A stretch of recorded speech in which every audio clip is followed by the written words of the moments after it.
jautājums skatītājiem. Sūtiet SMS ar pareizo atbildi uz tālruņa numuru 1863 TB atstarte pareizā atbilde. Jautājumu piedāvā grāmatunāms Balters un Rapa un Eiropas komisijas pārstāvniecība Latvijā.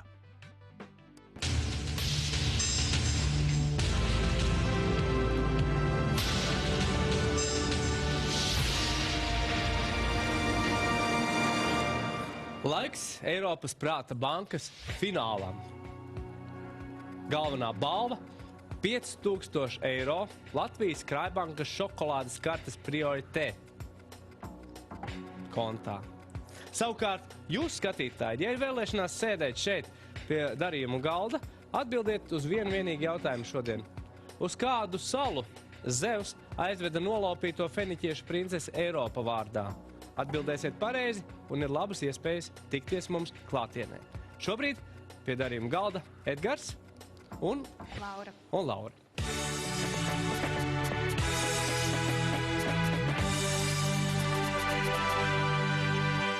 Pirmais jautājums no LMT – internets telefonā. Ja ir nepieciešams konsultēties nevis ar kādu konkrētu cilvēku, bet ieiet internetā un sameklēt atbildi 2 minūšu laikā, jums tas iespējams. Ja uz nākamo jautājumu, kurš šobrīd būs tūlītās parādīts, jūs atbildēsiet, un tas ir internets telefonā jautājums, jūs varēsiet internetu telefonu izmantot pusgadu par velti. Jautājums. Kurā gadā atklāja brīvības pieminekli? 1925., 1930., 1935. vai 1939. C. 35. Atbildi pieņemt? Atbildi pareizi.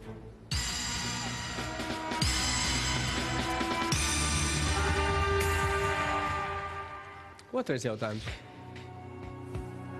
Kā sauc vidēji lēta tarifa ceļojumu klasi lidmašīnās? Biznesa klase, ekonomiskā klase, VIP klase vai plebeju klase? Atbildot pareizi uz šo jautājumu, Latvijas Krājbankas šokolādes karte Priorité sadarbības partneris e-Spa Rīga jums dāvā savu dāvanu karti. Tātad kāds būtu atbildes variants? Ekonomiskā klase. Kāda? Ekonomiskā. Tātad variants B. B. Atbildi pieņemt? Atbildi pareizi.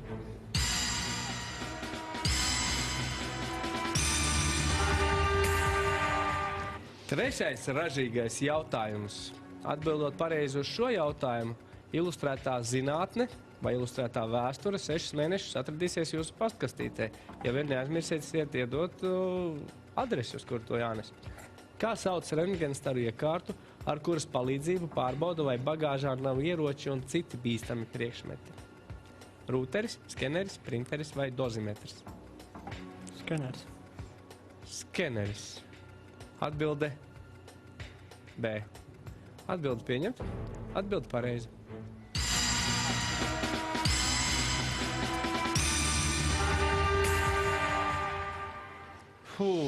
Ātri mēs esam tikuši pie, nepareizāk, jūs esat tikuši pie 100 eiro. Mēs varam skatīties un brīnīties. 4. ir Eiropas jautājums. Ja viņi pareizi atbildēs uz šo jautājumu, viņu īpašumā pāries velosipēds. Tāpēc, ka velosipēds mūsdienās ir tāds Eiropas simbols.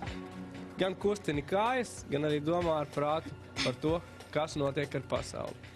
Tātad velosipēda jautājums. Kurš Eiropas Savienības līgums paredzēja eiro ieviešanu? Un varianti Lisabonas, Romas, Māstrihtas vai Šengenas līgums? Māstrihtas. Atbildi pieņemt? Atbildi ir pareizi.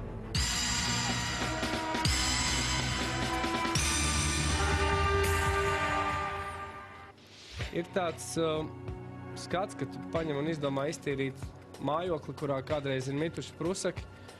Tas prusaks aiz leduskapī aizlienot sadūries ir ar vienu zirnekļu tīklu, ar otru, ar trešo, ceturto un beigās to zirnekļu tīklu bijis tik daudz, ka prusaks ir apstājies un tā arī palicis mūžīgi kā piemineklis. Kāpēc tu tik ātri šodien kusties uz priekšu? Cilvēkiem taču jābūt intrigai. Tu labi zini? Laikam gudrs tās, jā. Laikam esmu gudrs. Ļoti labs apgalvojums pirms 5. jautājuma. Turpinam.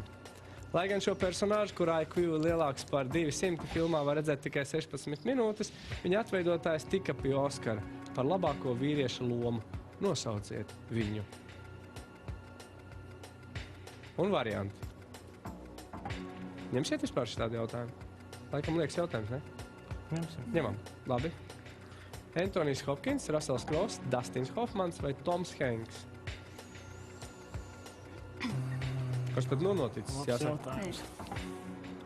Kad viņš pēdējo reizi tevi veda uz kino? Ak, Dievs, mans un zina. Sen. Sen. Vai dzērtu varbūt laboties? Uz velosipēdu varēs uzsēdzināt un aizvest. Jā. Lai cik labi, ka es beidzot redzu, ka ir kaut kāds jautājums, uz kur tu tā uzreiz nevar atbildēt. Un tas notiek pusminūte pēc tam, ka apgalvoja, ka gudrs. Jāzvana ir aģentam. Jāzvana aģentam, Krumholz kungam. Labi, zvanam Ivo. Labvakar, Ivo klausās. Jautājums.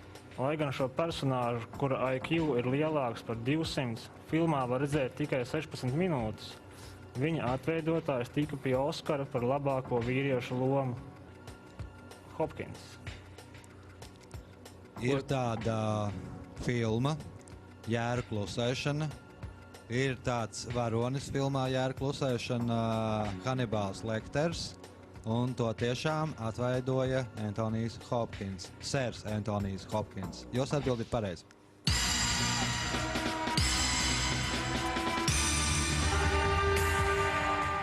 €350 plus priekšsacīstais sapelnītais. Jautājums tāds. 1932. gadā, pat bez panākumiem matemātikā un filoloģijā, 80 gadus vecā Mrs.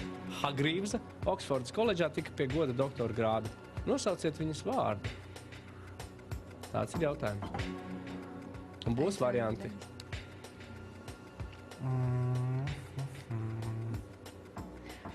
Mums ir labs papildiespējas. Nebūs varianti. Ko darat?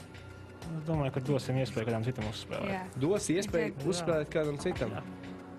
Bet tad pirms tu to dari, skatītāji, jūs redzēt, ko viņš dara. Viņš tagad no sākuma izštaukā visu pa sienām ar lieliskām zināšanām un pēkšņi apstājās pie vecās Mrs. Hagrīvas, kur nemaz nav matemātikā bijusi gudra pārāk. Kāds ir? Kā tu zini tik labi, tik daudz visu ko? Ja tu vienkārši sakritība bija, ka tev trāpīja tādās jomās? Nu, bez veiksmes nevar. Bez veiksmes? Tad bija veiksme. Protams. Un tagad tu uzskati, ka tā veiksme ir beigusies, vajag saņemt to, kas ir nopelnīts. Jā. Labi. Es cienu jūsu izvēli. Paldies par spēli. Mēs tiekamies 2. sacensību finālā.